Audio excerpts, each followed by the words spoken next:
Do you want to learn Italian with me? Then subscribe now to Italianissimo. With Italianissimo, you don't just learn the language cover, you discover our food, our culture, our history. Subscribe now, eh?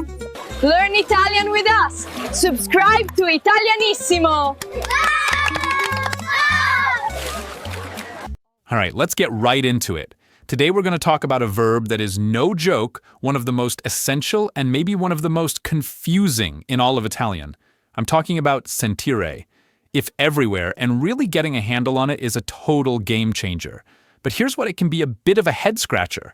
You hear it used for music, right? But then someone uses it to say they're cold, and then to talk about smelling coffee. So hear, feel, smell? How can one single verb do all of that?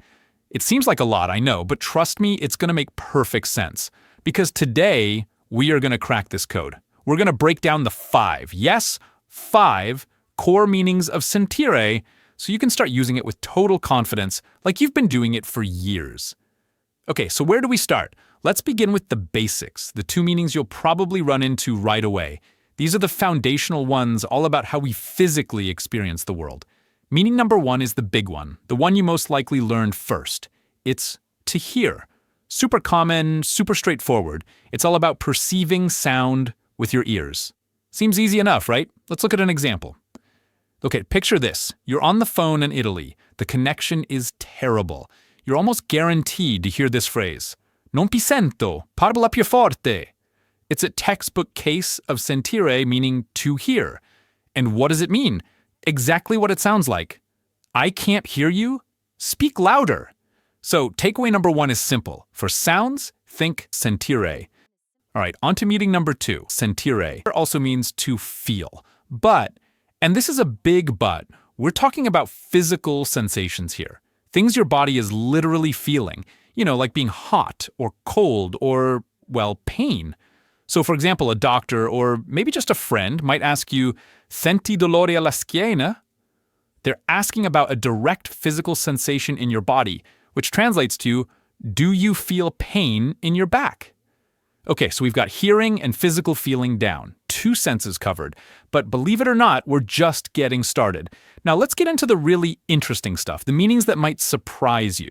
This is where sentire really flexes its muscles and starts covering our other senses. And yes, you saw that right. Meaning number 3 is to smell. Yep, you can use sentire for things you perceive with your nose. Now, a lot of the time, Italians will throw in a little helper word just to be super clear about it.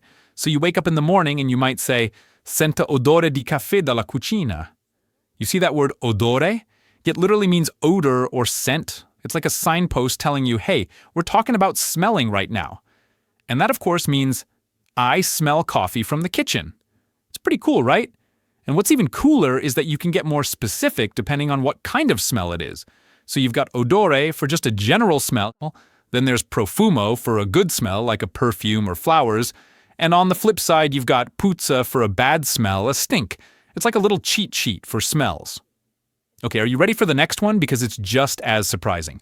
Meaning number 4 is to taste. Seriously, the same verb can be used for flavors. And just like with smelling, you'll sometimes see a little phrase that helps out. You're at dinner trying this incredible pasta, and your friend asks, Sempi l'aglio nel sugo? They're asking if your sense of taste is picking up on that specific ingredient. It means, do you taste the garlic in the sauce? I mean, how wild is that? The same verb for hearing a noise is also for tasting garlic. So we've covered 4 of the 5 senses now, all these external things. And that brings us to the final meaning, which is all about our internal world. So to recap, sentire handles what we hear, physically feel, smell, and taste. That's a lot. But now we need to look inward. The last meaning is all about our emotions. But to use it, we have to make one small but really important change to the verb itself.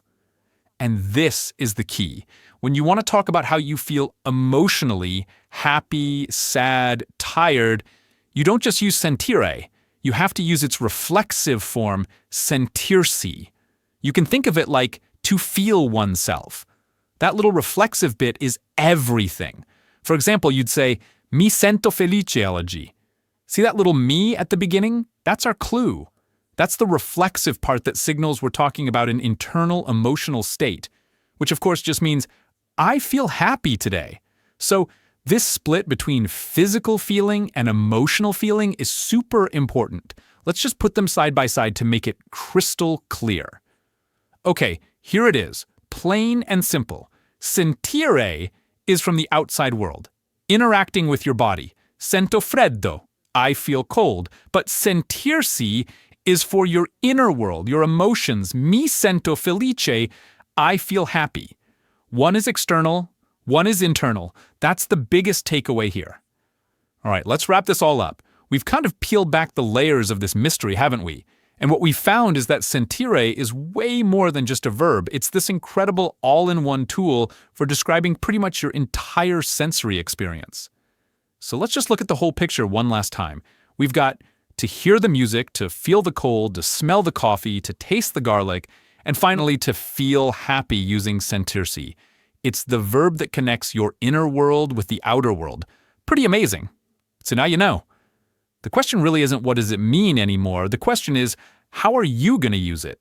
Which of these 5 meanings are you going to try out first to describe your world? Go on, give it a shot.